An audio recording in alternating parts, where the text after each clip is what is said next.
ಕರ್ತನಲ್ಲಿ ಪ್ರೀತಿಯುಳ್ಳಂತಹ ದೇವಜನರೇ, ಯೇಸುವಿನ ಹೆಸರಲ್ಲಿ ನಿಮ್ಮೆಲ್ಲರನ್ನು ಕೂಡ ವಂದಿಸ್ತೇನೆ. ಈ ರೀತಿಯಾಗಿ ಆತ್ಮಿಕ ಬೆಳವಣಿಗೆ ಎಂಬಂತ ಈ ಕಾರ್ಯಕ್ರಮದ ಮೂಲಕ ನಿಮ್ಮನ್ನ ಭೇಟಿ ಮಾಡೋದ್ರಲ್ಲಿ ನಾನು ತುಂಬಾ ಸಂತೋಷವುಳ್ಳವನಾಗಿದ್ದೇನೆ. ಎಲ್ಲರೂ ಹೇಗಿದ್ದೀರಿ? ಸಂತೋಷವಾಗಿದ್ದೀನಿ ಎಂಬುದಾಗಿ ನಾನು ನಂಬ್ತೇನೆ. ದೇವರ ವಾಕ್ಯಗಳು ನಮ್ಮನ್ನು ರೂಪಿಸ್ತಾ ಇದೆ, ದೇವರ ವಾಕ್ಯಗಳು ನಮ್ಮನ್ನು ಶುದ್ಧೀಕರಿಸ್ತಾ ಇದೆ ಎಂಬುದಾಗಿ ನಾನು ನಂಬ್ತೇನೆ.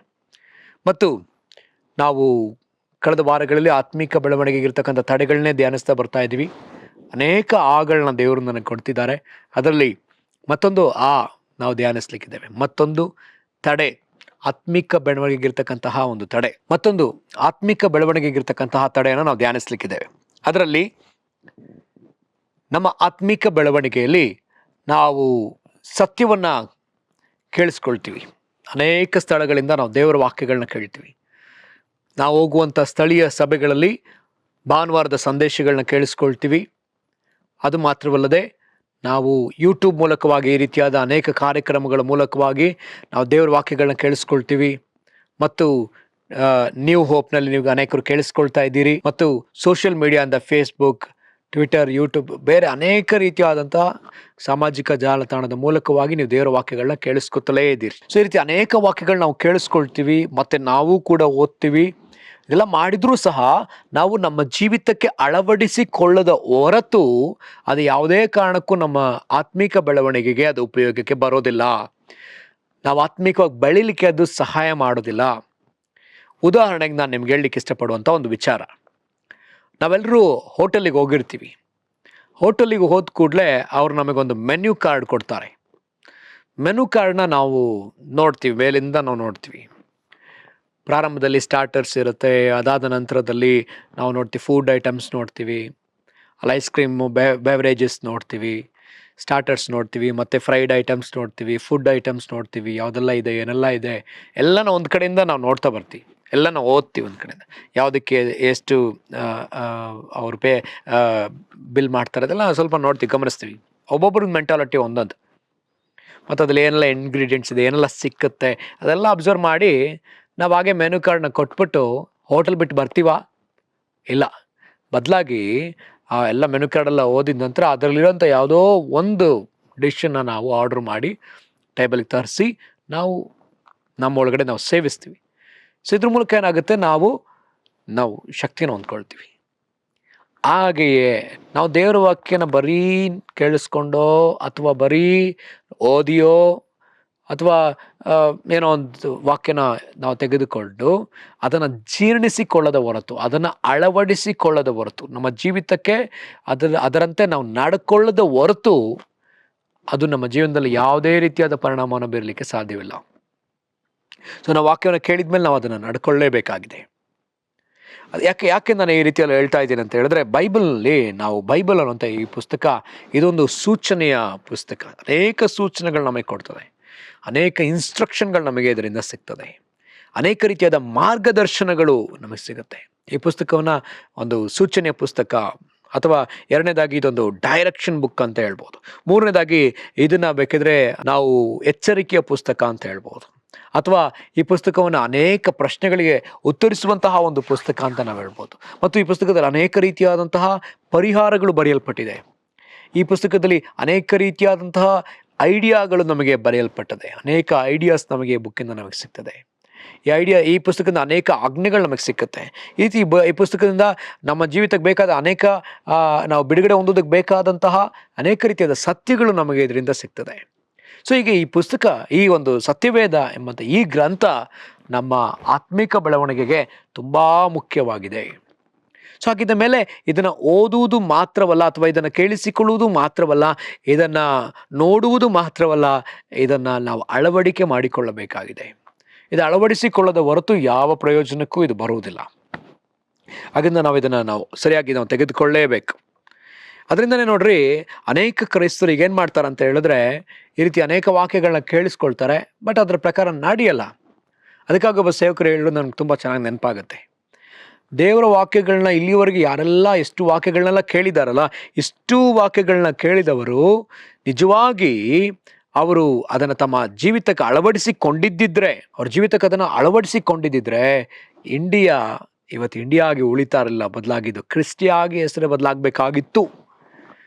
ಅಷ್ಟೂ ಸಂದೇಶಗಳನ್ನ ನಾವು ಕೇಳಿದ್ದೀವಿ. ಪ್ರೀತಿಯ ಕುರಿತಾದ ಸಂದೇಶ, ವಿಧೇಯತೆಯ ಕುರಿತಾದ ಸಂದೇಶ, ಸಮರ್ಪಣೆಯ ಕುರಿತಾದ ಸಂದೇಶ ಮತ್ತು ಪರಿಶುದ್ಧತೆಯ ಕುರಿತಾದ ಸಂದೇಶಗಳು, ಎಷ್ಟು ಸಂದೇಶಗಳನ್ನ ಕೇಳಿದ್ವಿ. ಕೃಪೆಯ ಕುರಿತಾದ ಸಂದೇಶ, ಎಷ್ಟು ಸಂದೇಶಗಳು ಯೂಟ್ಯೂಬ್ ಮೂಲಕವಾಗಿ, ಟಿವಿ ಚಾನಲ್ಗಳ ಮೂಲಕವಾಗಿ. ಆದರೆ ಯಾಕೆ ನಾವು ಬದಲಾಗಲಿಲ್ಲ, ನಮ್ಮ ಕುಟುಂಬಗಳು ಬದಲಾಗಲಿಲ್ಲ, ನಮ್ಮ ಸಭೆಗಳು ಬದಲಾಗಲಿಲ್ಲ, ನಮ್ಮ ದೇಶ ಬದಲಾಗಲಿಲ್ಲ? ಕಾರಣ ಇಷ್ಟೇ, ನಾವು ಅದನ್ನು ಅಳವಡಿಸಿಕೊಳ್ಳಲಿಲ್ಲ.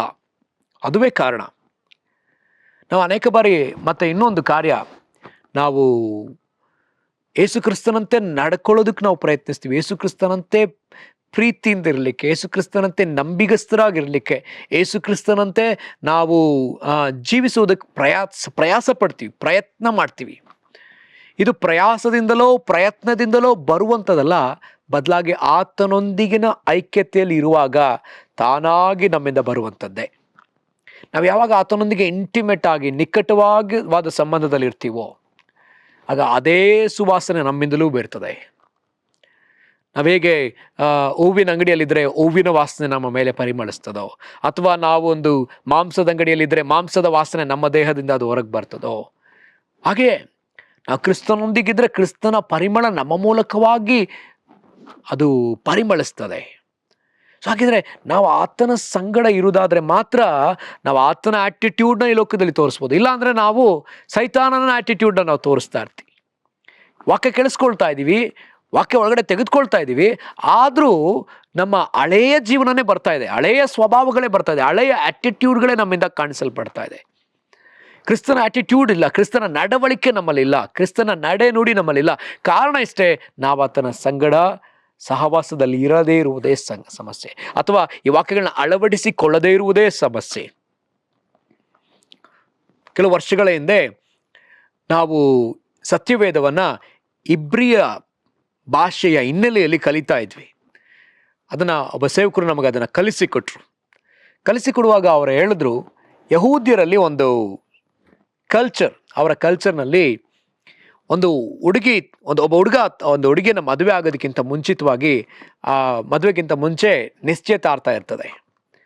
ಆ ನಿಶ್ಚಯತಾರ್ಥಕ್ಕೆ ಬರುವಾಗ ಒಬ್ಬರನ್ನೊಬ್ರು ಒಪ್ಪುವಂಥ ಸಮಯದಲ್ಲಿ ಅವರು ಬಂದು, ಗಂಡನ ಮನೆಯವರು ಹುಡುಗಿ ಮನೆಗೆ ಬಂದಮೇಲೆ ಅವ್ರ ದ್ರಾಕ್ಷಾರಸನ, ಗಂಡಿನ ಮನೆ ಹುಡುಗನ ಕಡೆಯವರು ದ್ರಾಕ್ಷಾರಸ ಕೊಡ್ತಾರೆ. ಆಕೆ ಅದನ್ನು ತೆಗೆದುಕೊಂಡ್ರೆ ಆಕೆಗೆ ಒಪ್ಪಿಗೆ ಆಗಿದೆ ಅಂತ ಹೇಳಿ ಅರ್ಥ, ತೆಗೆದುಕೊಳ್ಳಿಲ್ಲ ಅಂದರೆ ಆಕೆಗೆ ಒಪ್ಪಿಗೆ ಇಲ್ಲ ಅಂತ ಹೇಳಿ ಅರ್ಥ. ಸೊ ಹೀಗೆ ಆಕೆ ತೆಗೆದುಕೊಂಡ ನಂತರದಲ್ಲಿ ಈಗ ನಿಶ್ಚಿತಾರ್ಥದ ಸಮಯಕ್ಕೆ ಬಂದಿದ್ದಾರೆ. ಈಗ ಅವರು ಗಂಡಿನ ಮನೆ ಕಡೆಯಿಂದ ಒಂದು ಪುಸ್ತಕವನ್ನು ಹುಡುಗಿ ಮನೆಗೆ ಕೊಡ್ತಾರೆ. ಹುಡುಗಿ ಕೊಡುವಾಗ ಏನಂತ ಕೊಡ್ತಾರೆ ಅಂತ ಹೇಳಿದ್ರೆ, ಆ ಪುಸ್ತಕದಲ್ಲಿ 3 ಭಾಗಗಳಿರ್ತವೆ. ಆ ಪುಸ್ತಕಕ್ಕೆ ಹೆಸರು ಕೆಟುವಿಮ್ ಅಥವಾ ಕೆಟಿವಿಮ್, ಕೆಲವು ಪದಗಳಿಂದ ಅದನ್ನು ಉಪಯೋಗಿಸ್ತಾರೆ. ಕೆಟುವಿಮ್. ಸರಿ, ಈ ಪುಸ್ತಕದಲ್ಲಿ 3 ಭಾಗಗಳಿದೆ. ಅದರಲ್ಲಿ ಮೊದಲನೇ ಭಾಗ ಆ ಕುಟುಂಬದ ಯಜಮಾನನ ಕುರಿತಾದಂತಹ ಭಾಗ. ಆತನ ವಂಶಾನುಕ್ರಮ ಅದೆಲ್ಲ ಬರೆಯಲ್ಪಟ್ಟಿರುತ್ತೆ. ವಂಶಕ್ರಮವಾಗಿ ಅದು ಆತನ ಯಾರು, ಆತನ ತಂದೆ ಯಾರು, ಆತ ಎಂಥ ವಂಶದಿಂದ ಬಂದವರು, ಆ ವಂಶದಲ್ಲಿ ಏನೆಲ್ಲ ಸಾಧನೆಗಳಾಗಿದೆ ಅದೆಲ್ಲವನ್ನ ಆ ಭಾಗದಲ್ಲಿ ಬರೆದಿರ್ತಾರೆ. ಎರಡನೇ ಭಾಗ ಇದು ತಾಯಿ ಬರೀತಕ್ಕಂಥ ಭಾಗ, ಮನೆಯಲ್ಲಿರ್ತಕ್ಕಂಥ ತಾಯಿ. ಸೊ ಆ ತಾಯಿ ತನ್ನ ಮಗನ ಕುರಿತಾಗಿ ಆ ಜಾಗದಲ್ಲಿ ಬರೀತಾಳೆ. ನನ್ನ ಮಗ ಇಂಥವನು, ನನ್ನ ಮಗನಿಗೆ ಇದು ಇಷ್ಟ, ನನ್ನ ಮಗನಿಗೆ ಇದು ಇಷ್ಟ ಇಲ್ಲ, ಇದು ಅಂದರೆ ಇಷ್ಟ, ಈ ಥರ ಆತ ಸ್ಯಾರಿ ಹಾಕ್ಕೊಂಡ್ರೆ ಇಷ್ಟ, ಆತನಿಗೆ ದೋಸೆ ಮಾಡಿದ್ರೆ ಇಷ್ಟ, ಆತನಿಗೆ ನಾನ್ ವೆಜ್ ಅಂತ ಹೇಳಿದ್ರೆ ಇಷ್ಟ, ಆತನಿಗೆ ಒಪ್ಪಿಟ್ಟು ಇಷ್ಟ ಇಲ್ಲ, ಆತನಿಗೆ ಸ್ಟೈಲಿಶ್ ಆಗಿ ವೆಸ್ಟರ್ನ್ ಬಟ್ಟೆಗಳು ಹಾಕೊಳ್ಳೋದು ಆತನಿಗೆ ಇಷ್ಟ ಇಲ್ಲ. ಈ ಥರ ಅನೇಕ ವಿಷಯಗಳನ್ನ ಆಕೆ ಬರೆದಿರ್ತಾಳೆ. ಈಗ ಮೂರನೇ ಭಾಗವೇ ಆ ಒಂದು ಹುಡುಗ ಬರೆಯತಕ್ಕಂಥ ಒಂದು ಭಾಗ. ಹುಡುಗ ಬರೆಯುವಾಗ ಆತನು ಬರೆದಿರ್ತಾನೆ ಏನಂತ ಹೇಳಿದ್ರೆ, ನಾನು ನಿನ್ನನ್ನು ಮದುವೆ ಆದರೆ ಈ ರೀತಿಯಾಗಿ ನಿನ್ನನ್ನು ಇಟ್ಕೊಳ್ತೀನಿ, ಈ ರೀತಿಯಾಗಿ ನಿನ್ನನ್ನು ನೋಡ್ಕೊಳ್ತೀನಿ, ಈ ರೀತಿಯಾಗಿ ನಾನು ನಿನ್ನ ಪ್ರೀತಿಸ್ತೀನಿ, ಈ ರೀತಿಯಾಗಿ ನಾನು ನಿನಗೆ ಮಾಡ್ತೀನಿ. ಏನೆಲ್ಲ ಕಾರ್ಯಗಳನ್ನ ಆತನ ಭವಿಷ್ಯದಲ್ಲಿ ಮಾಡಲಿಕ್ಕೆ ಅನ್ನೋದೆಲ್ಲವನ್ನ ಅದರಲ್ಲಿ ಬರಿತಾನೆ. ಒಂದು ನಂಬಿಕೆಯಾಗಿ, ಒಂದು ಆಶ್ವಾಸನೆಯಾಗಿ ಆತ ಬರೆದಿರ್ತಾನೆ. ಸೊ ಈಕೆ ಆ ಪುಸ್ತಕವನ್ನು ತೆಗೆದುಕೊಂಡು ಕೂಡಲೇ ನಿಶ್ಚಿತಾರ್ಥ ಆದಂಥ ಆ ಮಗಳು ಈಗ ಆಕೆ ಓದ್ಬೇಕು. ಅದನ್ನು ಪ್ರತಿ ದಿವಸ ಅದನ್ನು ಓದಿ ಅದರಲ್ಲಿ ಬರೆದಿರೋದನ್ನೆಲ್ಲ ಆಕೆ ತಿಳ್ಕೊಳ್ಬೇಕು. ಈ ಗಂಡನ ಮದುವೆ ಆಗುವಂಥ ಈ ಹುಡುಗನ ಮದುವೆ ಆಗುವಂಥ ಈ ಹುಡುಗಿ ವಂಶಾನುಕ್ರಮವನ್ನೆಲ್ಲ ತಿಳ್ಕೊಳ್ಬೇಕು. ಎರಡನೇದಾಗಿ ತನ್ನ ಮದುವೆ ಆಗುವಂಥ ಹುಡುಗನ ಬಗ್ಗೆ ಆತನ ಆಸೆಗಳು ಯಾವ್ದು ಇಷ್ಟ ಇಲ್ಲ ಅನ್ನೋದನ್ನ ತಿಳ್ಕೊಳ್ಬೇಕು. ಹಾಗೆ ತನ್ನ ಗಂಡ ಏನೆಲ್ಲ ಮಾಡ್ತಾನೆ ಅದನ್ನು ತಿಳ್ಕೊಬೇಕು. ಇದನ್ನೆಲ್ಲ ಓದಿದ ಮೇಲೆ ಬರೀ ಓದ್ಬಿಟ್ಟು ಸುಮ್ಮನೆ ಆಗಬಾರ್ದು, ಬದಲಾಗಿ ಅದನ್ನು ಅಳವಡಿಸಿಕೊಳ್ಳಬೇಕು. ಆ ಹುಡುಗನ ಕುರಿತಾಗಿ ತಾಯಿ ಬರೆದಿದ್ದಾಳೆ, ಆತನಿಗೆ ಸ್ಯಾರಿ ಹಾಕೋದು ಇಷ್ಟ, ಅದೇ ಹುಡುಗಿಗೆ ಸ್ಯಾರಿ ಹಾಕ್ಲಿಕ್ಕೆ ಬರಲ್ಲ, ಆದರೆ ಆಕೆ ಕಲಿಬೇಕು. ಆ ಹುಡುಗನಿಗೆ ದೋಸೆ ತುಂಬ ಇಷ್ಟ, ಆದರೆ ಹುಡುಗಿ ದೋಸೆ ಮಾಡೋಕ್ಕೆ ಬರಲ್ಲ, ಆದರೆ ದೋಸೆ ಮಾಡೋದನ್ನು ಕಲಿಬೇಕು. ಆತ ನಾನ್ ವೆಜ್, ಈಕೆ ವೆಜಿಟೇರಿಯನ್, ಬಟ್ ಆದರೂ ಈಗ ಏನು ಮಾಡ್ಬೇಕಂದ್ರೆ ನಾನ್ ವೆಜ್ನ ಅಡುಗೆ ಮಾಡೋದನ್ನು ಕಲಿಬೇಕು. ಸೊ ಈ ರೀತಿಯಾಗಿ ಏನೆಲ್ಲ ಹುಡುಗ ಇಷ್ಟಪಡ್ತಾನೆ, ಏನೆಲ್ಲ ಆತನ ಜೀವನ ಶೈಲಿ ಆಗಿರುತ್ತೋ, ಈಗ ಹುಡುಗಿದು ಜೀವನ ಶೈಲಿ ಅದೇ ಆಗಿರಬೇಕು. ಹೀಗೆ ಆಕೆ ತಾನು ಆ ಪುಸ್ತಕನ ಇಟ್ಕೊಂಡು ಅಭ್ಯಾಸ ಮಾಡಬೇಕು, ತನ್ನಲ್ಲಿ ಅಳವಡಿಸಿಕೊಳ್ತಾ ಹೋಗ್ಬೇಕು. ಈಗ ಮೊದಲಿಂಗ ಹುಡುಗ ಮದುವೆ ಆಗ್ಲಿಕ್ಕೆ ಇರ್ತಕ್ಕಂಥ ಹುಡುಗ ಯಾವಾಗ ಬೇಕಾದ್ರೂ ಬರಬಹುದು, ಅವನು ಯಾವಾಗ ಬೇಕಾದ್ರೂ ಬಂದು ಆಕೆ ಅದನ್ನ ಅಭ್ಯಾಸ ಮಾಡ್ತಿದ್ದಾಳ ಅಂತ ಹೇಳಿ ನೋಡಬಹುದು. ಈಗ ಆಕೆ ಅಭ್ಯಾಸ ಮಾಡ್ತಿದ್ದಾಳೆ ಅಂತ ಅಂದ್ರೆ ಆಕೆಯನ್ನು ಇಷ್ಟಪಟ್ಟು ಆಗಲೇ ಆತ ತನ್ನ ಮನೆ ಕರ್ಕೊಂಡು ಹೋಗ್ಬೋದು, ಮದುವೆ ಮಾಡಿ ಆಗಲೇ ಮದುವೆಗೆ ಆತ ಸಿದ್ಧನಾಗ್ಬೋದು. ಅಥವಾ ಆಕೆ ಸಿದ್ಧ ಇಲ್ಲ, ಆಕೆ ಮಾಡ್ತಾ ಇಲ್ಲ, ಆ ರೀತಿಯಲ್ಲಿ ಇಲ್ಲ ಅಂತ ಅನ್ನುವಾಗ ಆಕೆಯನ್ನ ಬಿಟ್ಟು ಬಿಡಬಹುದು. ಇದೆಲ್ಲ ನಾವು ನೋಡ್ತೀವಿ ಯೋಸೇಫ ಮತ್ತು ಮರಿಯಳ ಕಥೆಯಲ್ಲಿ. ಯೋಸೇಫ ಮರಿಯಳನ್ನ ನೋಡ್ಲಿಕ್ಕಾಗಿ ಬಂದಿದ್ದಾನೆ, ಆಕೆ ಗರ್ಭವತಿ ಆಗಿರೋದ್ರಿಂದ ನೋಡಿ ಆಕೆನ ಬಿಟ್ಟು ಬಿಡ್ಬೇಕಂತ ಆಲೋಚಿಸಿದ್ದಾನೆ. ಇಲ್ಲಿ ನಮ್ಗೆ ಸ್ವಲ್ಪ ಇಬ್ರಿಯರ ಆ ಒಂದು ಸಂಸ್ಕೃತಿ ನಮಗೆ ಕಾಣಿಸ್ತದೆ, ಕಲ್ಚರ್ಲಿ ಕಾಣಿಸ್ತದೆ. ಸೊ ಅದೇ ರೀತಿಯಲ್ಲಿಯೇ ಪ್ರಿಯರೇ, ಈ ಇಬ್ರಿಯರ ಸಂಪ್ರದಾಯದ ಪ್ರಕಾರದಲ್ಲಿಯೇ ಸತ್ಯವೇದವೂ ನಮಗೆ ಕೊಡಲ್ಪಟ್ಟದೆ. ಸತ್ಯವೇದದಂತೆಯೇ ಇಬ್ರಿಯರ ಸಂಸ್ಕೃತಿ ಬಂದಿದೆ.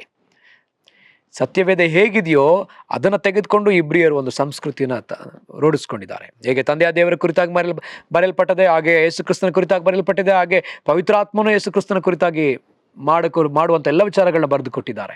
ಹಾಗೆ ನಮಗೂ ಈ ದಿವಸ ಒಂದು ಕೆಟ್ಟುವಿಂ ಕೊಡಲ್ಪಟ್ಟದೆ, ಪ್ರೇಮ ಪುಸ್ತಕ, ಪ್ರೀತಿಯ ಪುಸ್ತಕ. ಈ ಪುಸ್ತಕವನ್ನ ನಾವು ತೆಗೆದುಕೊಂಡು ಪ್ರತಿ ದಿವಸ ನಾವು ಇದನ್ನು ಓದಬೇಕಾಗಿದೆ, ಪ್ರತಿ ದಿವಸ ಇದನ್ನು ನಾವು ಧ್ಯಾನಿಸಬೇಕಾಗಿದೆ. ತಂದೆ ಕುರಿತಾಗಿ ಏನು ಬರೆಯಲ್ಪಟ್ಟಿದೆ, ಮಗನ ಕುರಿತಾಗಿ ಏನು ಬರೆಯಲ್ಪಟ್ಟಿದೆ, ಮಗನ ಹೇಗೆ ನಮ್ಮ ನೋಡ್ಕೊಳ್ತಾನೆ ಅದು ಏನು ಬರೆದಿದೆ, ಇದನ್ನು ಮೂರು ಭಾಗವನ್ನು ನೋಡಬೇಕಾಗಿದೆ. ತಂದೆ ದೇವರ ಕುರಿತಾಗಿರ್ತಕ್ಕಂಥ ವಿಷಯ, ಯೇಸು ಕ್ರಿಸ್ತನ ಕುರಿತಾಗಿರ್ತಕ್ಕಂಥ ವಿಷಯ, ಪವಿತ್ರಾತ್ಮನ ಕುರಿತಾಗಿರ್ತಕ್ಕಂಥ ವಿಷಯಗಳು, ಇದೆಲ್ಲವನ್ನ ನಾವು ಓದುವುದರೊಂದಿಗೆ ನಾವು ಅದನ್ನು ಅಳವಡಿಕೆ ಮಾಡಿಕೊಳ್ಳಬೇಕಾಗಿದೆ. ಈ ಅಳವಡಿಕೆ ಮಾಡ್ಕೊಳ್ತಾ ಮೊದಲಿಂಗನಿಗೆ ಇಷ್ಟವಾಗುವ ಮೊದಲಿಗಿತ್ತಿಯರಾಗಿ ನಾವು ಕಾಣಿಸಲ್ಪಡ್ತೇವೆ. ಅಥವಾ ಈ ಸತ್ಯವೇದ ಕೊಡ್ತಕ್ಕಂಥ ಒಂದು ಹೆಸರು ಮೇಕಪ್ ಸೆಟ್. ಸೊ ಈ ಮೇಕಪ್ ಸೆಟ್ ಇದನ್ನು ನಾವು ಪ್ರತಿ ದಿವಸ ತೆಗೆದು ನಮ್ಮ ಸೌಂದರ್ಯ ಹೆಚ್ಚುವಂತೆ ಇದರಲ್ಲಿರ್ತಕ್ಕಂಥ ಕೆಲವು ಕಾಸ್ಮೆಟಿಕ್ಸ್ನ ನಾವು ಹಾಕ್ಕೊಳ್ಬೇಕು. ಈ ವಚನಗಳನ್ನ ನಾವು ಅಳವಡಿಸಿಕೊಳ್ಳುವಾಗ ಇದು ಆತನಿಗೆ ಸುಂದರವಾಗಿ ಕಾಣಿಸುವಂತಹ ಮೊದಲಿಗಿತ್ತಿಯಾಗಿ ನಾವು ಕಾಣಿಸ್ತೇವೆ. ಬೈಬಲ್ನಲ್ಲಿ ಅನೇಕ ಉದಾಹರಣೆಗಳು ನಮಗಿದೆ. ಎಸ್ತರಳನ್ನು ಆಯ್ಕೆ ಕೊಂಡ ಕೂಡಲೇ ಆಕೆ ರಾಣಿಯಾಗಿ ಆರಿಸ್ಕೊಂಡಾಗ ಅದಕ್ಕಿಂತ ಮುಂಚಿತವಾಗಿ ಅನೇಕ ಸ್ತ್ರೀಯರನ್ನ ಸೆಲೆಕ್ಟ್ ಮಾಡೋದಕ್ಕೋಸ್ಕರ ಆಕೆಯ ಸೌಂದರ್ಯವನ್ನು ಹೆಚ್ಚಿಸ್ತಾರೆ. ರಾಜರು ಅವ್ರನ್ನ ಕೆಲವು ಜಾಗದಲ್ಲಿ ಇಟ್ಟು ಅವ್ರನ್ನ ಸೌಂದರ್ಯವನ್ನು ಹೆಚ್ಚಿಸುವಂತಹ ಕೆಲವು ಕಾರ್ಯಕ್ರಮಗಳನ್ನ ಮಾಡ್ತಾರೆ. ಹಾಗೆಯೇ ಪ್ರಿಯರೇ, ನಾವೂ ಕೂಡ ಈಗ ನಮ್ಮ ಸೌಂದರ್ಯನ ಹೆಚ್ಚಿಸಿಕೊಳ್ಳುವಂತಹ ಜಾಗದಲ್ಲಿದ್ದೇವೆ, ಮೊದಲಿಂಗನನ್ನ ಭೇಟಿ ಮಾಡುವಂತಹ ಜಾಗದಲ್ಲಿದ್ದೇವೆ. ಒಂದು ಮದುವೆ ಮನೆಗೆ ಹೋದಾಗ ಮದುವೆ ಮನೆಯಲ್ಲಿ ಹುಡುಗಿ ತುಂಬಾ ಸುಂದರವಾಗಿದ್ದಾಳೆ ಅಂತ ಹೇಳಿ ಮದುವೆಗೆ ಬಂದಂತ 1000 ಜನ 2000 ಜನ ಆದ್ರೂ ಎಲ್ಲರೂ ಹೇಳಿದ್ರು ಕೂಡ ಆಕೆ ಮದುವೆ ಆಗುವಂತ ಹುಡುಗ ಆಕೆನ ನೋಡಿ ಹೇಳ್ಬೇಕು, ನೀನು ತುಂಬಾ ಸುಂದರವಾಗಿದೆಯೇ ಎಂಬುದಾಗಿ. ಹಾಗಿದ್ರೆ ನಮ್ಮ ಕರ್ತನಾದ ಯೇಸು ಕ್ರಿಸ್ತನೂ ಕೂಡ, ನಮ್ಮ ಮೊದಲಿಂಗನಾದ ಯೇಸು ಕ್ರಿಸ್ತನೂ ಕೂಡ ತಿರುಗಿ ಬರಲಿಕ್ಕಿದ್ದಾನೆ. ನಾವು ಸೌಂದರ್ಯವಾಗಿದ್ದೇವೋ, ಆತನು ಮೆಚ್ಚುವಂತಹ ಮೊದಲಿಗಿತ್ತಿಯರು ನಾವಾಗಿದ್ದೇವೋ ಅನ್ನೋದನ್ನ ಆತ ನೋಡ್ಲಿಕ್ಕಿದ್ದಾನೆ. ಅದಕ್ಕಾಗಿಯೇ ನಾವು ವಾಕ್ಯಗಳನ್ನ ಅಳವಡಿಸಿಕೊಳ್ಳಬೇಕಾಗಿದೆ. ಆತನಿಗೆ ಬೇಕಾಗುವ ಆತನು ಬಯಸುವಂತ ಮಟ್ಟದಲ್ಲಿ ನಾವಿರಬೇಕಾಗಿದೆ. ಆತನು ಬಯಸುವ ಮಟ್ಟದಲ್ಲಿ ನಾವಿರಬೇಕಾಗಿದೆ. ಇಲ್ಲಿರ್ತಕ್ಕಂಥ ಅನೇಕ ಯವನಸ್ಥ ಸ್ತ್ರೀಯರು, ಹೆಣ್ಣು ಮಕ್ಕಳು ಮತ್ತು ಗಂಡು ಮಕ್ಕಳು ಯಾವಾಗಲೂ ಯೋಚಿಸೋದುಂಟು, ನಾನು ಮದುವೆ ಆಗೋ ಹುಡುಗ ಈ ರೀತಿಯಲ್ಲಿ ಇರಬೇಕು, ನಾನು ಮದುವೆ ಆಗುವ ಹುಡುಗ ಈ ರೀತಿಯಲ್ಲಿ ಇರಬೇಕಂತ ಅವರು ಆಲೋಚಿಸ್ತಾರೆ. ಎಂಥವರೇ ಆಗಿರ್ಬೇಕಂತ ಆಲೋಚಿಸ್ತಾರೆ. ತಪ್ಪಲ್ಲ. ಹಾಗೆ ನಮ್ಮ ಕ್ರಿಸ್ತನಿಗೂ ಕೂಡ ಆತನು ನಮ್ಮ ಕುರಿತಾಗಿ ಆತ ಯೋಚಿಸುವನಾಗಿ, ಹೀಗೇ ಇರಬೇಕಂತ ಆತ ಆಲೋಚಿಸುವನಾಗಿದ್ದಾನೆ. ನಾವು ಶುದ್ಧವಾದ ಮೊದಲಿಗಿತ್ತಿಯರು, ನಾವು ಸುಖ ಕಳಂಕವಿಲ್ಲದ ಮೊದಲಿಗಿತ್ತಿಯರಾಗಿರ್ಬೇಕಂತ ಹೇಳಿಯೇ ಈ ಒಂದು ವಾಕ್ಯೋಪದೇಶ ನಮಗೆ ಕೊಡಲ್ಪಟ್ಟಿದೆ. ಅದಕ್ಕಾಗಿಯೇ ಸಭೆ, ಅದಕ್ಕಾಗಿಯೇ ಅಪೋಸ್ತಲರು, ಅದಕ್ಕಾಗಿಯೇ ಪ್ರವಾದಿಗಳು, ಅದಕ್ಕಾಗಿಯೇ ಸಭಾಪಾಲಕರು, ಅದಕ್ಕಾಗಿಯೇ ಸೌವಾರ್ತಿಕರು, ಅದಕ್ಕಾಗಿಯೇ ಉಪದೇಶಿಗಳು, ಅದಕ್ಕಾಗಿಯೇ ಚರ್ಚ್, ಅದಕ್ಕಾಗಿಯೇ ಬಿಲ್ಡಿಂಗ್, ಅದಕ್ಕಾಗಿಯೇ ಎಲ್ಲವೂ ಸಹ ಪವಿತ್ರಾತ್ಮನು ಅದಕ್ಕಾಗಿಯೇ, ವರಗಳು ಅದಕ್ಕಾಗಿಯೇ, ತಲಾಂತುಗಳು ಅದಕ್ಕಾಗಿಯೇ ನಾವೊಬ್ಬೊಬ್ಬರೂ ಕೂಡ ಮೊದಲಗಿತ್ತಿಯಾಗಿ ಶುದ್ಧವಾದ ಸುಕ್ಕು ಕಳಂಕವಿಲ್ಲದ ನಾವು ಶುದ್ಧ ಮೊದಲಗಿತ್ತಿಯಾಗಿ, ಸೌಂದರ್ಯವಾದ ಮೊದಲಗಿತ್ತಿಯಾಗಿ ನಾವು ಆತನಿಗೆ ಕಾಣಿಸ್ಕೊಳ್ಬೇಕು. ಸೊ ಅದನ್ನು ದೇವರು ಬಯಸುವಂತವನಾಗಿದ್ದಾನೆ. ಹಾಗಿದ್ರೆ ಪ್ರಿಯರೇ, ಇಲ್ಲಿ ನಾವು ಅರ್ಥ ಮಾಡ್ಕೊಳ್ಬೇಕಾದ ಒಂದು ವಿಚಾರವಿದೆ. ನಾವು ಇದನ್ನು ಅಳವಡಿಸಿಕೊಳ್ಳದ ಹೊರತು ಆತನು ಮೆಚ್ಚುವ ಮೊದಲಗಿತ್ತಿಯಾಗಿರಲಿಕ್ಕೆ ನಾವು ಸಾಧ್ಯವಿಲ್ಲ. ಹಾಗಾದ್ರಿಂದ ಇಲ್ಲಿ ಯಾಕೋಬ ತಾನು ಪತ್ರಿಕೆಯಲ್ಲಿ ಬರೆಯುವಾಗ ಈ ರೀತಿಯಲ್ಲಿ ಬರೀತಾನೆ. ಯಾಕೋಬನ ಬರೆದ ಪತ್ರಿಕೆ 1ನೇ ಅಧ್ಯಾಯದ 19ನೇ ವಚನದಲ್ಲಿ ಹೀಗೆ ಬರೆಯಲ್ಪಟ್ಟಿದೆ: ನನ್ನ ಪ್ರಿಯ ಸಹೋದರರೇ, ನೀವು ಬಲ್ಲವರು, ಆದರೆ ಪ್ರತಿಯೊಬ್ಬನು ಕಿವಿಗೊಡುವುದರಲ್ಲಿ ತೀವ್ರವಾಗಿಯೂ, ಮಾತಾಡುವುದರಲ್ಲಿ ನಿಧಾನವಾಗಿಯೂ ಇರಲಿ, ಕೋಪಿಸುವುದರಲ್ಲಿ ನಿಧಾನವಾಗಿಯೂ ಇರಲಿ. ಮನುಷ್ಯನ ಕೋಪವು ದೇವರಿಗೆ ಮೆಚ್ಚುಗೆ ಆಗಿರುವ ನೀತಿಗೆ ಅನುಕೂಲವಾಗುವುದಿಲ್ಲ. ಆದ ಕಾರಣ ಎಲ್ಲಾ ನೀಚತನವನ್ನು, ಎಲ್ಲಾ ದುಷ್ಟತನವನ್ನು ತೆಗೆದುಹಾಕಿ ಮನಸ್ಸಿನೊಳಗೆ ಬೇರೂರಿರುವ ವಾಕ್ಯಕ್ಕೆ ನಮ್ರತೆಯಿಂದ ಎಡೆಗೊಡಿರಿ. ಅದು ನಿಮ್ಮ ಆತ್ಮಗಳನ್ನು ರಕ್ಷಿಸುವುದಕ್ಕೆ ಸಾಮರ್ಥ್ಯ ಉಳ್ಳದ್ದಾಗಿದೆ. ವಾಕ್ಯದ ಪ್ರಕಾರ ನಡೆಯುವವರಾಗಿರ್ರಿ. ಅದನ್ನು ಕೇಳುವವರು ಮಾತ್ರವೇ ಆಗಿದ್ದು ನಿಮ್ಮನ್ನು ನೀವೇ ಮೋಸಗೊಳಿಸಬೇಡಿರಿ. ಯಾವನಾದರೂ ವಾಕ್ಯವನ್ನು ಕೇಳುವವನಾದರೂ ಅದರ ಪ್ರಕಾರ ನಡೆಯದಿದ್ದರೆ ಅವನು ಕನ್ನಡಿಯಲ್ಲಿ ತನ್ನ ಹುಟ್ಟು ಮುಖವನ್ನು ನೋಡಿದ ಮನುಷ್ಯನಂತಿರುವನು. ಇವನು ತನ್ನನ್ನು ನೋಡಿಕೊಂಡು ಹೋಗಿ ತಾನು ಹೀಗಿದ್ದೇನೆಂಬುದನ್ನು ಆ ಕ್ಷಣವೇ ಮರೆತು ಬಿಡುವನು. ಆದರೆ ಬಿಡುಗಡೆಯುಂಟು ಮಾಡುವ ಸರ್ವೋತ್ತಮ ಧರ್ಮ ಪ್ರಮಾಣವನ್ನು ಲಕ್ಷ್ಯ ಕೊಟ್ಟು ನೋಡಿ ಇನ್ನೂ ನೋಡುತ್ತಲೇ ಇರುವವನು ವಾಕ್ಯವನ್ನು ಕೇಳಿ ಮರೆತು ಹೋಗುವನಾಗಿರದೆ ಅದರ ಪ್ರಕಾರ ನಡೆಯುವವನಾಗಿದ್ದು ತನ್ನ ನಡತೆಯಿಂದ ಧನ್ಯನಾಗುವನು. ಹಾಗಿದ್ರೆ ಪ್ರಿಯರೇ, ಇಲ್ಲಿ ಯಾಕೋಬನು ಬರೆಯುವಾಗ ತುಂಬ ಸುಂದರವಾಗಿ ಆತ ಬರೆಯೋದನ್ನು ನಾವು ನೋಡ್ತೀವಿ. ಆತ ಈ ಒಂದು ಪುಸ್ತಕದಲ್ಲಿ ಅನೇಕ ವಿಚಾರಗಳನ್ನ ಬರೀತಾನೆ. ಅದರಲ್ಲಿ ಒಂದು ವಿಷಯ, ನಾವು ಬರೀ ಕೇಳಿಸ್ಕೊಳ್ಳೋರು ಮಾತ್ರ ಅಲ್ಲ, ಮಾಡುವವರಾಗಿರ್ಬೇಕು. ನಾವು ಯಾವುದೇ ಕಾರ್ಯಗಳನ್ನು ಬರೀ ಕೇಳಿಸ್ಕೊಳ್ಳೋರಾದ್ರೆ ನಾವು ನಮ್ಮನ್ನು ಮೋಸ ಮಾಡ್ಕೊಳ್ತಾ ಇದ್ವಿ. ನಾವು ಕೇಳಿಸಿಕೊಳ್ಳೋದು ಮಾತ್ರ ಅಲ್ಲ, ಕೇಳಿಸ್ಕೊಂಡ ನಂತರ ಅದರ ಪ್ರಕಾರ ನಾವು ನಡಿಬೇಕು. ಇಲ್ದಿದ್ರೆ ನಾವು ಕೇಳಿಸ್ಕೊಂಡಿದ್ದು ಪ್ರಯೋಜನಕ್ಕೆ ಬರೋದಿಲ್ಲ. ಅಥವಾ ನಾವು ಕೇಳಿಸ್ಕೊಂಡವ್ರು ಮಾತ್ರ ಆಗಿದ್ರೆ ನಮ್ಮನ್ನೇ ನಾವು ಮೋಸಪಡಿಸ್ಕೊಳ್ತಾ ಇದೀವಿ ಅಂತ ಹೇಳಿ ಇಲ್ಲಿ ಯಾಕೋಬ ಹೇಳ್ತಿದ್ದಾನೆ. ಹಾಗಿದ್ಮೇಲೆ ಇಲ್ಲಿ ಪ್ರಾರಂಭದಲ್ಲಿ ಒಂದು ವಿಚಾರ ಇದೆ, ಕೇಳಿಸಿಕೊಳ್ಳುವ ವಿಷಯದಲ್ಲಿ ನಾವು ಎಚ್ಚರಿಕೆಯಿಂದ ಇರಬೇಕು. ಹೇಗೆ ಕೇಳಿಸ್ಕೊಳ್ತಾ ಇದೀವಿ? ಕಿವಿಗೊಡುವುದರಲ್ಲಿ ತೀವ್ರವಾಗಿರಬೇಕು. ನಾವೇ ಕೇಳಿಸ್ಕೊಳ್ತಾ ಇದೀವಿ, ಯಾವುದನ್ನು ಕೇಳಿಸ್ಕೊಳ್ತಾ ಇದೀವಿ, ಯಾವ ಭಂಗಿಯಲ್ಲಿ ಕೇಳಿಸ್ಕೊಳ್ತಾ ಇದೀವಿ, ನಾವು ಎಚ್ಚರಿಕೆಯಿಂದ ಇರಬೇಕು. ಕೇಳಿಸಿಕೊಳ್ಳುವುದು ನಮ್ಮ ಮೇಲೆ ದೊಡ್ಡ ಪರಿಣಾಮವನ್ನು ಬೀರ್ತದೆ. ಮಾರ್ಕನು ಬರೆದ ಸುವಾರ್ತೆ 4ನೇ ಅಧ್ಯಾಯದ 22ನೇ ವಚನ ಹೀಗೆ ಹೇಳ್ತದೆ. ಮಾರ್ಕನು ಬರೆದ ಸುವಾರ್ತೆ 4ನೇ ಅಧ್ಯಾಯದ 22ನೇ ವಚನ. ಅದನ್ನು ನಾನು ತಿರುಗಿ ಹೇಳಿರ್ಬೋದು, ಮತ್ತು ನಾನು ಈಗಲೂ ಮತ್ತೊಮ್ಮೆ ಹೇಳೋಕೆ ಇಷ್ಟಪಡ್ತೀನಿ. ಅಲ್ಲಿ ಹೀಗೆ ಬರೆಯಲ್ಪಟ್ಟಿದೆ 4:24. ಮತ್ತು ಆತನು ಅವರಿಗೆ, ನೀವು ಕಿವಿಗೊಡುವ ವಿಷಯದಲ್ಲಿ ಎಚ್ಚರಿಕೆ. ನೀವು ಅಳೆಯುವ ಅಳತಿಂದಲೇ ನಿಮಗೂ ಅಳೆಯುವರು, ಇನ್ನು ಕೂಡಿಸಿಕೊಡುವರು. ಇದ್ದವನಿಗೆ ಕೊಡಲ್ಪಡುವುದು, ಇಲ್ಲದವನ ಕಡೆಯಿಂದ ಇದ್ದದ್ದು ತೆಗೆಯಲ್ಪಡುವುದು ಎಂದು ಹೇಳಿದನು. ಕಿವಿಗೊಡುವ ವಿಷಯದಲ್ಲಿ ಎಚ್ಚರಿಕೆ. ನಾವು ಯಾವ ವಿಷಯದಲ್ಲಿ ಕಿವಿ ಕೊಡ್ತಾ ಇದ್ವಿ, ಯಾವುದಕ್ಕೆ ಕಿವಿ ಕೊಡ್ತಾ ಇದ್ವಿ, ಅದು ನಮ್ಮ ಜೀವಿತವನ್ನೇ ಬದಲಾಯಿಸ್ತದೆ. ನೋಡ್ರಿ, ನಾವು ಯೇಸು ಕ್ರಿಸ್ತನಂತೆ ಬಾಳುವುದಕ್ಕೆ ಪ್ರಯಾಸ ಪಡಬೇಕಾದ ಅವಶ್ಯಕತೆ ಇಲ್ಲ. ಯೇಸುಸ್ವಾಮಿನೇ ಲೋಕದಲ್ಲಿದ್ದಾಗ ಒಂದು ಮಾತನ್ನ ಹೇಳಿದ್ದಾರೆ, ನನ್ನ ಕುರಿಗಳು ನನ್ನ ಸ್ವರಕ್ಕೆ ಕಿವಿಗೊಡುತ್ತವೆ, ಅವುಗಳನ್ನ ನಾನು ಬಲ್ಲೆನು, ಅವು ನನ್ನನ್ನ ಹಿಂಬಾಲಿಸುತ್ತವೆ. ಇಲ್ಲೊಂದು ಅತ್ಯವಿದೆ, ನಾವು ಯಾವಾಗ ಆತನ ಮಾತಿಗೆ ಕಿವಿಗೊಡುತ್ತೇವೋ, ಇನ್ನೊಂದು ಯಾವುದೋ ಮಾತಿಗಲ್ಲ, ಆತನು ಹೇಳುವ ಮಾತಿಗೆ ನಾವು ಕಿವಿಗೊಡುತ್ತೇವೋ ಆಗ ಮಾತ್ರ ನಾವು ಆತನನ್ನು ಹಿಂಬಾಲಿಸಲಿಕ್ಕೆ ಸಾಧ್ಯ. ಪೇತ್ರ, ಯೋಹಾನ, ಯಾಕೋಬ, ಅಂದ್ರೆಯ ಅವರು ಯೇಸುವಿನ ಮಾತನ್ನ ಕೇಳಿದ ಕೂಡಲೇ ಆತನನ್ನು ಹಿಂಬಾಲಿಸಿದ್ದಾರೆ. ತಕ್ಷಣವೇ ಆತನ ಮಾತಿನಲ್ಲಿ ಅಧಿಕಾರವದೆ. ಪ್ರಿಯರೇ, ಇಲ್ಲಿ ಅರ್ಥ ಮಾಡ್ಕೊಳ್ರಿ, ಆತನ ಮಾತು ನಾವು ಆತ ಹೇಳುವಾಗ ಆತನ ಮಾತಲ್ಲಿ ಸೃಷ್ಟಿಸುವಂತ ಒಂದು ಅಧಿಕಾರವಿದೆ. ಆತನ ಮಾತನ್ನ ಕೇಳಿದವ್ರಿಗೆ ಆಶ್ಚರ್ಯವಾಯಿತು. ಆತನ ಮಾತನ್ನ ಕೇಳಿದವ್ರಿಗೆ ಬೇರೆಯವ್ರು ಈ ಥರ ಮಾತಾಡ್ಲಿಲ್ವಲ್ಲ, ಈ ಥರ ಮಾತಾಡ್ತಾನಲ್ಲ, ನಾವು ಆ ರೀತಿ ಬದಲಾಗಬೇಕು ಅನ್ನುವಂತಹ ರೀತಿಯಾಗಿ ಆ ಮಾತುಗಳು ಜೀವವನ್ನು ತುಂಬಿಸ್ತಾ ಇತ್ತು. ಇದನ್ನೇ ಯೋಹಾನ ಬರೆದ ಸುವಾರ್ತೆ 6ನೇ ಅಧ್ಯಾಯದ 63ನೇ ವಚನದಲ್ಲಿ ನಾವು ನೋಡ್ತೀವಿ. ನನ್ನ ಮಾತುಗಳು ಅದು ಜೀವವೂ ಆತ್ಮವೂ ಆಗಿದೆ ಎಂಬುದಾಗಿ ಅಲ್ಲಿ ಬರೆಯಲ್ಪಟ್ಟಿದೆ. ಹಾಗಿದ್ರೆ ಪ್ರಿಯರೇ, ಯೇಸುವಿನ ಮಾತು ನಮ್ಮೊಳಗಡೆ ಬಂದ್ರೆ ಅದು ಜೀವವನ್ನು ಉಂಟು ಮಾಡ್ತದೆ. ಅದು ನಮ್ಮೊಳಗಡೆ ಬಂದ್ರೆ ಅದು ಸಂಪೂರ್ಣವಾಗಿ ನಮ್ಮೊಳಗಡೆ ಆ ದೇವರ ಆತ್ಮವನ್ನ ತರ್ತದೆ. ಇಲ್ಲಿ ಬರೆಯಲ್ಪಟ್ಟಿರ್ತಕ್ಕಂಥ ಈ ಮಾತುಗಳಲ್ಲ, ಇದನ್ನ ಬರೆಯಲ್ಪಟ್ಟಿರ್ತಕ್ಕಂಥ ಈ ವಾಕ್ಯಗಳನ್ನ ಈ ರೀತಿ ಹೇಳ್ತಾರೆ, ಇದನ್ನ ಲೋಗೋಸ್ ಅಂತ ಹೇಳ್ತಾರೆ. ಆದ್ರೆ ಇದರಿಂದ ಇರ್ತಕ್ಕಂಥ ರೇಮ ನಮಗೆ ಬೇಕಾಗಿದೆ. ಆ ರೇಮ ಅಷ್ಟೇ, ಅದನ್ನ ರೆವಲ್ಯೂಷನ್ ಅಂತ ಹೇಳ್ಬೋದು ನಾವು, ಅಥವಾ ಸತ್ಯ ಅಂತ ಹೇಳ್ಬೋದು, ಅಥವಾ ಪ್ರಕಾಶ ಪ್ರಕಾಶ ಅಂತ ಹೇಳ್ಬೋದು. ಈ ಪ್ರಕಟಣೆಯ ಪ್ರಕಾಶವು ನಮ್ಮೊಳಗಡೆ ಬಂದ್ರೆ, ರೇಮಾ ನಮಗೆ ಸಿಕ್ಕಿದ್ರೆ, ಪರ್ಸನಲ್ ಆಗಿ ದೇವರು ನಮ್ಮ ಜೊತೆ ಮಾತಾಡುವ ಆ ಮಾತು ನಮ್ಮನ್ನ ಪರಿಪೂರ್ಣವಾಗಿ ಬದಲಾಯಿಸ್ತು. ಹೀಗೆ ನಾವು ದೇವರ ಹತ್ರ ಕೇಳಿ ನಾವು ಪಡ್ಕೊಳ್ಬೇಕಾಗಿದೆ.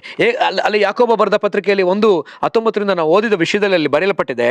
ಅಲ್ಲೇನೋ ನಾವೇನ್ ನೋಡಿದ್ವಿ, ಯಾಕೆ ನಮಗೆ ಮರ್ತೋಗುತ್ತಂತೆ, ಈ ಬಿಡುಗಡೆನುಂಟು ಮಾಡುವ ಸರ್ವೋತ್ತಮ ಧರ್ಮ ಪ್ರಮಾಣವನ್ನು ಲಕ್ಷ್ಯ ಕೊಟ್ಟು ನೋಡಿ ಇನ್ನೂ ನೋಡುತ್ತಲೇ ಇರುವವನು ವಾಕ್ಯವನ್ನು ಕೇಳಿ ಮರೆತು ಹೋಗುವನಾಗಿರದೆ ಅದರ ಪ್ರಕಾರ ನಡೆಯುವವನಾಗಿದ್ದು ತನ್ನ ನಡತೆಯಲ್ಲಿ ಧನ್ಯನಾಗ್ತಾನೆ. ಯಾಕೆ ಮರ್ತೋಗುತ್ತೆ ಅಂದ್ರೆ, ಇದನ್ನ ಸುಮ್ಮನೆ ನೋಡ್ಬಿಡ್ತೀವಿ, ಆದ್ರೆ ತಿರುಗಿ ನೋಡಲ್ಲ, ಅಥವಾ ಲಕ್ಷ್ಯ ಕೊಟ್ಟು ನೋಡಲ್ಲ, ಗಮನವಿಟ್ಟು ನೋಡಲ್ಲ. ಜಯಸ್ವಾಮಿ ಒಬ್ಬನಿಗೆ ಒಬ್ಬ ಧರ್ಮಶಾಸ್ತ್ರಿ ಹೇಳ್ತಾರೆ, ಧರ್ಮಶಾಸ್ತ್ರನ ಹೇಗೆ ಓದಿದ್ದಿ, ಹೇಗೆ ಕೇಳಿಸ್ಕೊಂಡಿದ್ದಿ ಎಂಬುದಾಗಿ. ಯಾಕಂದ್ರೆ ನಾವು ಹೇಗೆ ಕೇಳಿಸ್ಕೊಳ್ತಾ ಇದೀವಿ ಅಥವಾ ಹೇಗೆ ಓದಿದ್ವಿ, ಯಾವ ಒಂದು ಲಕ್ಷ್ಯದೊಂದಿಗೆ ನಾವು ಓದಿದ್ವಿ, ನಾವು ಲಕ್ಷ್ಯ ಕೊಟ್ಟು ಗಮನ ಕೊಟ್ಟು ನಾವು ಓದಬೇಕಾಗಿದೆ.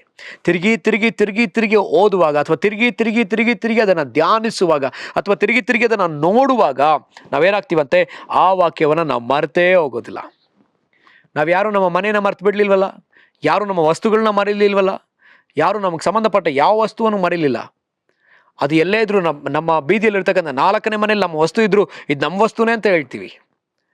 ಒಂದೇ ಥರದ ಮನೆ ಅಷ್ಟು ಕಟ್ಟಿದ್ರು ಕೂಡ ಇದೇ ನಮ್ಮ ಮನೆ ಎಂಬುದಾಗಿ ನಾವು ಹುಡುಕಿ ಹೋಗ್ತೀವಿ. ಯಾರು ಪಕ್ಕದ ಮನೆ ಬಾಗಿಲು ತಟ್ಟಲೇ ಇಲ್ಲ ನಾವು. ಹಾಗಿದ್ಮೇಲೆ ಪ್ರಿಯರೇ, ಈ ವಾಕ್ಯ ನಮಗೆ ಮರ್ತೋಗ್ತಿದೆ ಅಂತ ಹೇಳಿದ್ರೆ ಅರ್ಥ, ನಾವು ಇದ್ರ ಪ್ರಕಾರ ಇದನ್ನ ತಿರುಗಿ ನೋಡಲಿಲ್ಲ. ಇದನ್ನು ತಿರುಗಿ ನೋಡದೆ ಇದರಿಂದ ಮರ್ತೋದ್ರಿಂದ ನಾವು ಇದರಂತೆ ನಡ್ಕೊಳಕ್ಕಾಗ್ತಿಲ್ಲ. ಹಾಗಿದ್ರೆ ಇದನ್ನ ತಿರುಗಿ ನಾವು ನೋಡಿ ಇದನ್ನ ಗಮನವಿಟ್ಟು ನೋಡುವಾಗ ಇದನ್ನ ನಾವು ಮರೆಯೋದಿಲ್ಲ. ಮರೆಯದೇ ಇರುವಾಗ ನಾವು ಅದರಂತೆ ನಡೆದುಕೊಳ್ತೇವೆ. ಆಗ ನಾವು ಆಶೀರ್ವದಿಸಲ್ಪಡ್ತೀವಿ, ಆತ್ಮಿಕವಾಗಿ ಬೆಳೀತಾ ಹೋಗ್ತೇವೆ. ಹಾಗಿದ್ಮೇಲೆ ಈ ಸಮಯದಲ್ಲಿ ನಾವು ಪ್ರಾರ್ಥನೆ ಮಾಡಿಕೊಳ್ಳೋಣ, ನಮ್ಮನ್ನು ಒಪ್ಪಿಸಿಕೊಟ್ಟು ನಾವು ಪ್ರಾರ್ಥಿಸೋಣ. ಕರ್ತನೆ, ನಿನಗೆ ಸ್ತೋತ್ರಪ್ಪ, ಈ ವಾಕ್ಯದಂತೆ ಕರ್ತನೆ ಅಪ್ಪ ನಮ್ಮನ್ನು ಆಶೀರ್ವದಿಸು ಸ್ವಾಮಿ.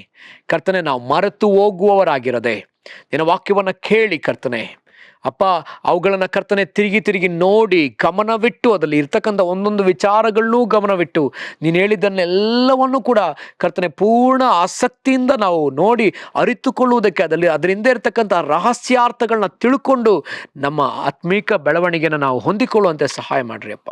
ನಾವು ಆತ್ಮೀಕವಾಗಿ ಅಲಂಕೃತರಾಗಿ ಕಾಣಿಸಲ್ಪಡೋದಕ್ಕೆ ಸಹಾಯ ಮಾಡ್ರಿ ಅಪ್ಪ.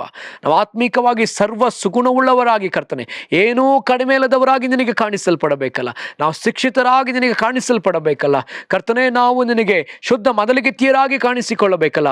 ಹಾಗೆ ನಮ್ಮನ್ನ ಕರ್ತನೆ ಶುದ್ಧೀಕರಿಸ್ರಿ. ಈ ವಾಕ್ಯದ ಮೂಲಕ ನಮ್ಮನ್ನು ತೊಳೆಯಿರಿ. ಈ ವಾಕ್ಯದ ಮೂಲಕ ನಮಗೆ ಜಲಸ್ನಾನ ಮಾಡಿಸ್ರಿ. ಈ ವಾಕ್ಯದ ಮೂಲಕ ನಮ್ಮ ಸೌಂದರ್ಯವನ್ನು, ಆತ್ಮಿಕ ಸೌಂದರ್ಯವನ್ನು ಹೆಚ್ಚಿಸ್ರಿ. ಈಗ ಕರ್ತನೆ, ನಿಮಗಿಷ್ಟ ಬಂದಂತೆ ನಮ್ಮನ್ನು ರೂಪಿಸ್ರಿ. ದೇವರಾತ್ಮನೇ, ಈ ಗ್ರಂಥಕ್ಕೆ ಕರ್ತನು ನೀನೇ ಕರ್ತನೆ, ನೀನು ನಮ್ಮ ಸಂಗಡ ಮಾತಾಡಲೇಬೇಕಾಗಿ ನಾವು ಪ್ರಾರ್ಥಿಸ್ತೇವೆ, ನಮ್ಮನ್ನು ಒಪ್ಪಿಸಿಕೊಡ್ತೇವೆ.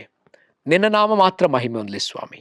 ಯೇಸುವಿನ ಹೆಸರಲ್ಲಿ ಪ್ರಾರ್ಥಿಸ್ತೇವೆ ಪ್ರೀತಿಯ ತಂದೆ ಆ ದೇವರೇ, ಆಮೆನ್. ಕರ್ತನು ನಿಮ್ಮೆಲ್ಲರನ್ನೂ ಆಶೀರ್ವದಿಸಲಿ. Praise Lord. Thank you.